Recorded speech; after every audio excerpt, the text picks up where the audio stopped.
अस्सलामुअलैकुम।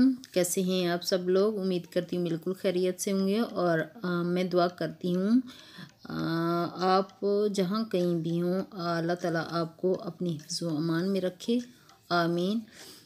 और आज का व्लॉग जो है वो बहुत ही ज़्यादा अच्छा होने वाला है क्योंकि इसमें बहुत सारे मैं टिप्स भी दूंगी, क्लीनिंग टिप्स होंगे और ब्यूटी टिप्स भी होंगे।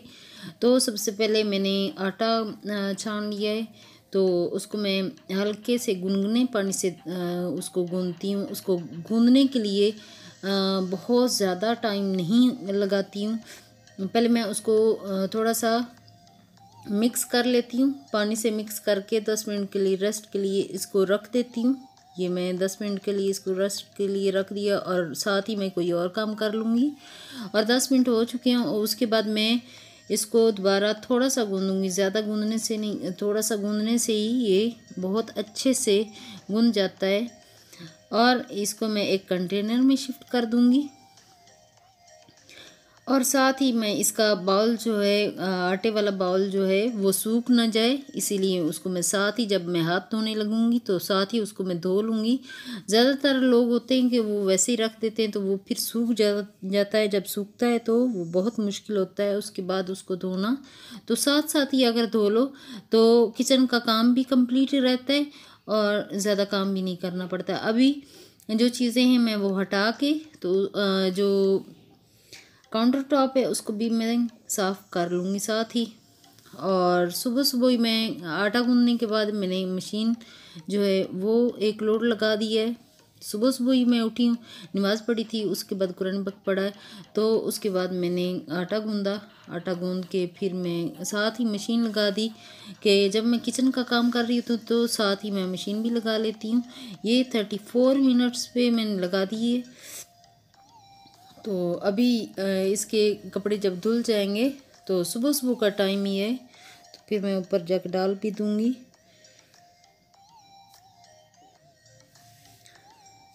और मशीन जो मैंने पहला लोड लगाया था वो कपड़े बिल्कुल धुल के तैयार हो चुके हैं, वो सूख चुके हैं। अभी मैं इनको निकालूंगी और ऊपर जाके डाल भी दूंगी।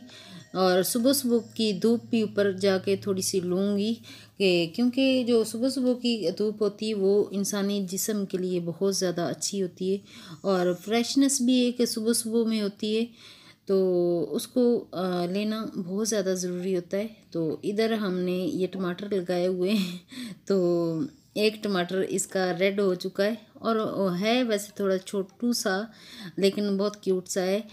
तो साथ ही मैं अपने जो प्लांट्स हैं उनको मैं पानी दूंगी, कपड़े भी मैं डाल दूंगी और साथ ही ये साथ साथ मैं काम करती रहती हूँ। जहाँ मैं नीचे वाला काम किया, अगर ऊपर आती हूँ तो ऊपर वाला जो काम होता है, क्योंकि मैं अकेले करती हूँ काम। कभी कभार होता है दूसरे ईमान और उनके पापा होते हैं साथ काम करवा देते हैं। कभी कभार होता है कि मैं सारा काम अकेले कर रही होती हूँ, तो आज मैं अकेले सारा काम कर रही हूँ। अभी ये मेरे प्लांट्स हैं, इनको मैं देख रही हूँ और साथ ही मैंने सारे धूप में डाल दिए हैं कपड़े और मैं वापस आ चुकी हूँ। अभी मैं सुबह का नाश्ता बनाऊँगी और सबसे पहले मैंने चाय सबके लिए रख दी है। नाश्ता मैं सबके लिए बनाऊँगी। ईमान भी उठ गई है, अजीम भी उठ गया है और आज नाश्ता सब रोटी पराठा ही खाएंगे और साथ देसी घी का मैं पराठा बना रही हूँ।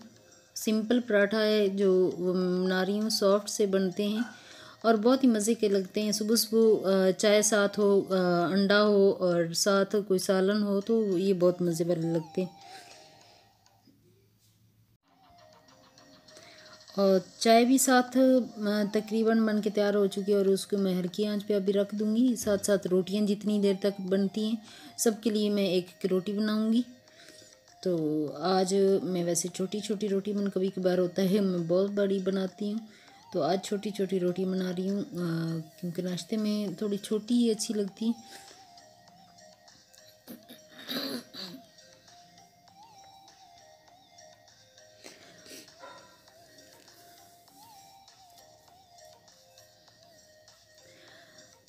बस एक काम ख़त्म करो और दूसरा काम शुरू हो जाता है, दूसरा करो ख़त्म तो तीसरा शुरू हो जाता है। बस इसी तरह जो एक हाउसवाइफ होती है उनका जो काम होते हैं वो ख़त्म होने का बिल्कुल नाम ही नहीं लेते। 24 घंटे भी अगर आप करते रहो तो काम नहीं ख़त्म होते।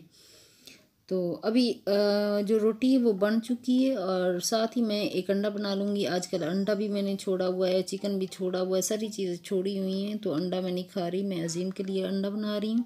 और सालन रात में मैंने बनाया था, शायद दाल का बनाया था, ये चने की दाल है उसका बनाया। तो ये साथ इसको मैं अवन कर लूँगी। और जब हम अवन करते हैं तो एक अगर प्लेट में कर रहे हैं तो उसके ऊपर प्लेट ज़रूर रखें, क्योंकि वो सेफ़ होता है। फिर इस तरह अगर आप करो तो काफ़ी सेफ़ होता है। तो साथ ही अंडा भी बन चुका है, उसको मैंने उतार लिया है।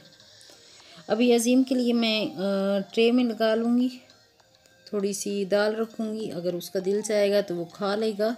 और साथ ही उसके लिए अंडा और पराठा रख दूँगी और साथ चाय भी दे दूँगी उसको।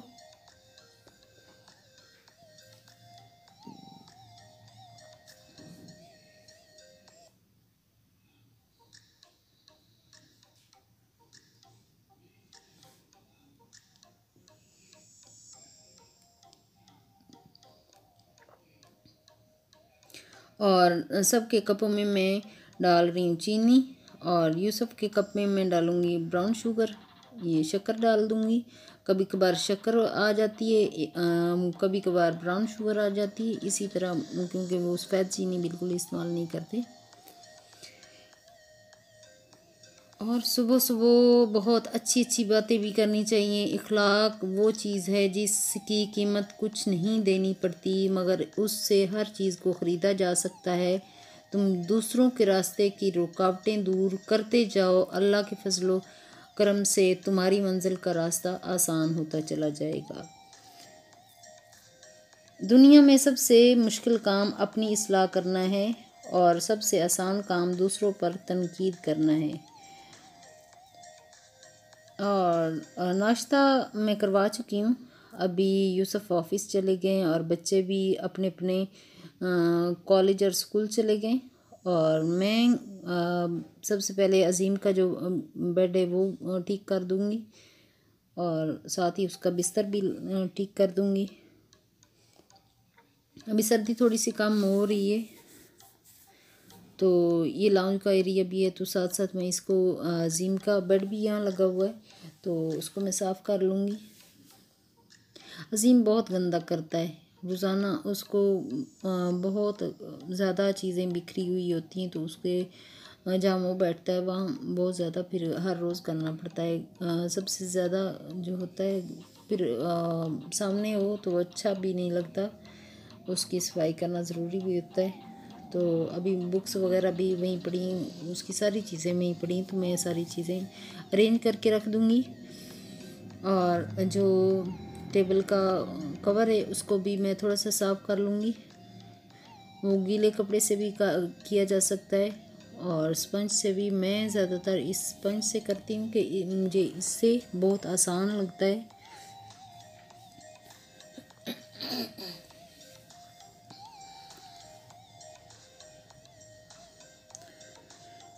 अभी दूसरा लोड लगा दिया है मैंने। आज सारा दिन बहुत ज़्यादा काम काम, आज खाने पीने का भी कोई होश नहीं है। तो अभी मैं आ चुकी हूँ अपने बेडरूम में। बेडरूम की सफाई करूँगी मैं, उसकी अच्छे से क्लीनिंग करूँगी। सबसे पहले मैं जो है वो कंबल हल्का सा लेते हैं वो फोल्ड करके रख दूँगी और बेड ठीक से बना लूँगी। कल मैंने अच्छे से सफाई की थी, लेकिन फिर जब सो के उठते हैं तो ऐसे थोड़ा बहुत चीज़ें तो बिखर जाती हैं। जब यूसुफ जाते हैं तो काफ़ी ज़्यादा हमारे कमरे में हालत ख़राब हुई हो जाती है, तो उसके बाद फिर मुझे हर रोज़ ये करना पड़ता है। तो जब सारा काम कर लेते हैं, नीट एंड क्लीन होता है, तो काफ़ी ज़्यादा फ्रेशनेस का एहसास भी होता है। भी बेड बिल्कुल ठीक कर दिया है मैंने। बेडशीट मैंने कल चेंज की है, तो आज मैं बेडशीट चेंज नहीं करूँगी। चलिए, बेड तो रेडी हो चुका है और उसका जो कंबल है वो भी मैं लगा दूंगी।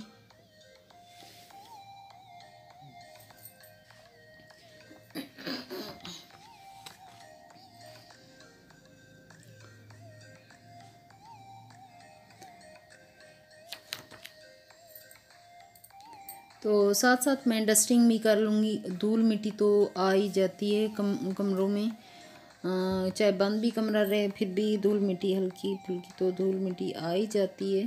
तो मैं सारी डस्टिंग भी कर लूँगी।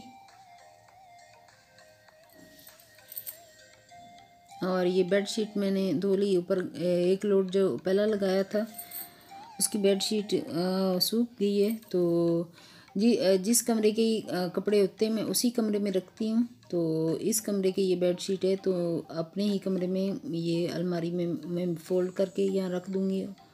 और ये ईमान आ चुकी है, अभी कॉलेज से वापस आ गई है। आज जल्दी आ गई थी, तो 12 बजे, दिन के 12 बज गए हैं। और मैं यहाँ से भी डस्टिंग कर लूँगी। आज मैं लगातार दिन भर काम करने वाली हूँ। और एडिट करके मैंने बहुत छोटी वीडियो की, इतना लंबा काम था कि एक लम्हा भी बैठने का टाइम बिल्कुल भी नहीं मिला।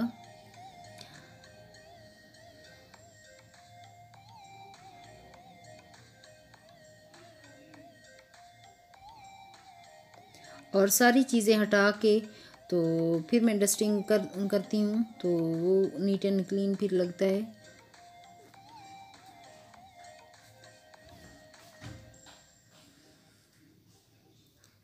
और जो भी आपका लकड़ी का कोई चीज़ है, टेबल होते हैं या कुछ भी होता है, तो उसके ऊपर गीली चीज़ें, कप वगैरह नहीं रखने चाहिए, उससे काफ़ी स्टेन लग जाते हैं। तो ये अलमारी मेरी है, उसके कपड़े सारे मैंने फोल्ड करके रखे। मैं इसी तरह हमेशा मैं इसी तरह करती हूँ, तो मेरे कपड़े इतने ज़्यादा नहीं बिखरे होते। तो अभी ये टेबल भी मैं साफ़ कर लूँगी।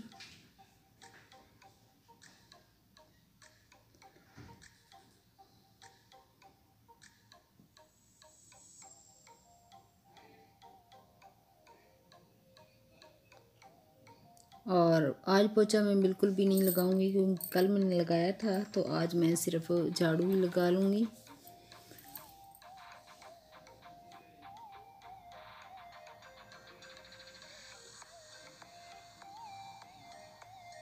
एक खूबसूरत दिल हज़ार खूबसूरत चेहरों से बेहतर है, इसलिए ज़िंदगी में हमेशा ऐसे लोगों का इंतखाब कीजिए जिनके दिल उनके चेहरों से ज़्यादा खूबसूरत और साफ़ हों। जब भी किसी को दुआ दो, अच्छी और दिल से देना, क्योंकि वो दुआ पहले आपके हक़ में कबूल होती है। इंसान का मुकद्दर इतनी बार ही बदलता है जितनी बार वो खुदा से दुआ करता है, तो दुआ हमेशा करते रहना चाहिए। अभी मेरा जो है कमरा वो बिल्कुल नीट एंड क्लीन हो चुका है, कहीं भी मुझे धूल मिट्टी अब नज़र नहीं आ रही, और बहुत ही ज़्यादा फ्रेशनेस का भी एहसास हो रहा है। और अभी थक चुकी हूँ, लेकिन ये करना भी ज़रूरी है क्योंकि कल जुम्मा है। जुम्मे से पहले ये जुमेरात को काफ़ी दिन हो गए हैं, तो आज मैं फेशियल भी कर रही हूँ। स्किन के की ज़रूरत भी पड़ती है। अगर आप घर को बहुत ज़्यादा मेंटेन कर रहे हो तो आपकी स्किन भी रफ़ हो जाती है। तो उसके लिए सबसे पहले मैं जो है क्लींजिंग मिल्क जो है वो उसको लगा के, मुझे असल में पार्लर में जाना बिल्कुल पसंद नहीं, मैं घर में ही कर लेती हूँ। तो सबसे पहले क्लींजिंग मिल्क से अच्छी तरह मैं 10 से 15 मिनट तक मसाज करूँगी। उसके बाद ये जो रुई कॉटन, उससे मैं उसको उसकी मदद से अच्छे से मैं जो मैल होती है, मैल की चाल होती है, वो सारी निकाल लूँगी। वो निकल जाती है। और उसके बाद मैं करूँगी, ये क्लींजर है, ये थोड़ा अच्छा ही है, अच्छी कंपनी का है। इसका रिज़ल्ट भी थोड़ा सा अच्छा ही है, जो इस्तेमाल करते हैं उनको तो पता ही होगा। तो पहले मैं क्लींजर अच्छे से ये कर लूँगी, इसको भी 5 मिनट तक लगाऊँगी। उसके बाद स्क्रब है इसका, तो उसको हल्के हाथों से मैं, वैसे तो उसके अंदर वो स्क्रब इतना मोटा मोटा नहीं है, बारीक ही है, तो फिर भी हल्के हाथों से इसको 5 मिनट तक इसको मैं करूँगी स्क्रब चेहरे को, और गर्दन को भी ज़रूर करना चाहिए साथ साथ। और ये स्पंज की मदद से मैं गर्म पानी से इसको अच्छे से साफ़ कर लूँगी, क्योंकि जो मैल किचैल होती है वो सारी निकल जाती है स्पंज से। और अभी मैं करूँगी, ये क्रीम है, ये मसाज क्रीम है, इसको 15 से 20 मिनट तक इसको मसाज करूँगी और उसके बाद धो लूँगी। और स्पंज से फिर मैं इसको अच्छे से साफ़ कर लूँगी। और मैं अब ये मास्क है, ये 20 मिनट तक लगा के रखूँगी जब तक सूख न जाए। और इस जब हम मास्क लगाते हैं तो बातें बिल्कुल भी नहीं करनी।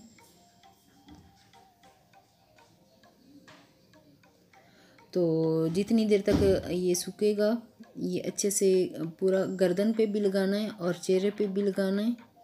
लगा के 15-20 मिनट, चाहे 25 मिनट लग जाएं। अगर आपने थिक लगाया हुआ है तो थोड़ी सी मोटी अगर लेयर लगाइए तो वो थोड़ा देर ज़्यादा लगेगी, क्योंकि सर्दी है, इतनी ज़्यादा गर्मी नहीं है, तो ज़्यादा देर में सूखेगा। उतनी देर तक मैं अपना जो ड्रेस मैंने पहनना है अभी नहा के, तो वो मैं इस्त्री कर लेती हूँ।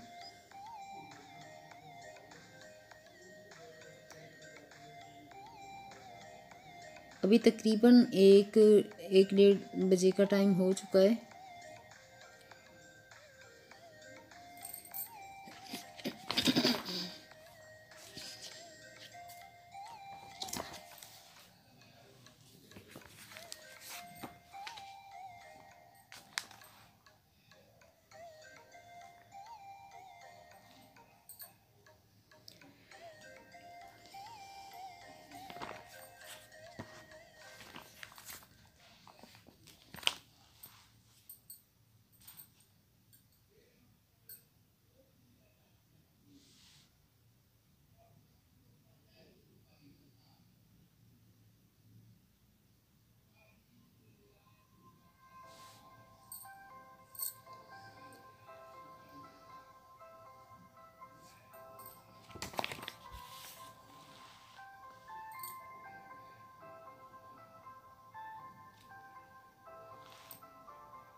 अभी मैंने नहा के कपड़े चेंज कर लिए हैं, और सारे जो मैं फेशियल का सामान था वो अपनी जगह पे रख दिए। और ये चूड़ियाँ जो हैं वो भी मैं चेंज कर लूँगी अभी, क्योंकि जो सूट मैंने पहना है उसके साथ भी मैचिंग चूड़ियाँ हैं।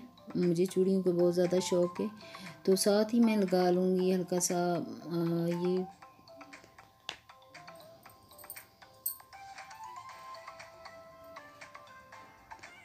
फाउंडेशन नहीं, क्रीम सी है, उसको लगा लूँगी और साथ ही मैं चूड़ियाँ पहन लूँगी।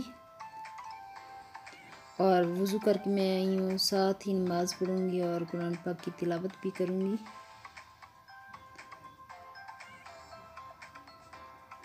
हल्की सी लिपस्टिक भी लगाऊँगी। और सबसे पहले लिपस्टिक जब मैं लगाती हूँ तो लाइनर लगाती हूँ, मुझे लाइनर लगाना बहुत अच्छा लगता है। और हल्के शेड में मैं लगाऊँगी लिपस्टिक।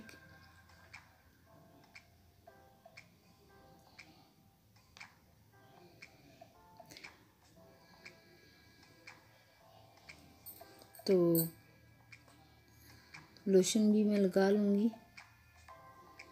थोड़ा थोड़ा, कि जो उसमें हल्का सा हो जाता है,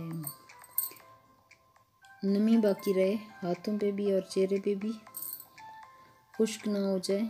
अभी मैं नमाज़ पढ़ने लगी हूँ।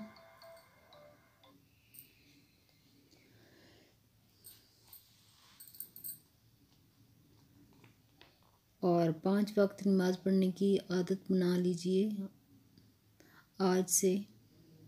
अगर आप पहले नहीं पढ़ते हो तो आज से पढ़ना शुरू कर दीजिए। बहुत सी बीमारियों से निजात मिलती है अल्लाह ताला जब हम दुआ मांगते हैं, तो बहुत सारी दुआएं हमारी कबूल होती हैं। और साथ ही मैं कुरान पाक की तिलावत भी करूँगी और अपनी सेहत के लिए और दूसरों की सेहत के लिए दुआ भी करती हूँ। अपनी मांगी दुआओं पर यकीन रखें, वो रहमान रद्द नहीं करता। अपने इखलाक को भी अच्छा करना चाहिए, खुदा से मोहब्बत की दलील है। और कुरान पाक की तिलावत चाहे आप रोज़ाना एक पेज भी कर लो और उसको समझो और उस पर अमल करो। अल्लाह ताला अमल करने की तौफीक अता फरमाए और सब बहनों को और भाइयों को कुरान पाक पढ़ने की तौफीक अता फरमाए, आमीन। और मैं कुरान पाक की तिलावत करके मेरा ब्लॉग जो है यहीं तक है। अगर आपको मेरा ये वाला ब्लॉग अच्छा लगे तो प्लीज़ लाइक और शेयर ज़रूर कीजिए मेरे चैनल को, और मेरे चैनल को सब्सक्राइब ज़रूर कर दीजिए।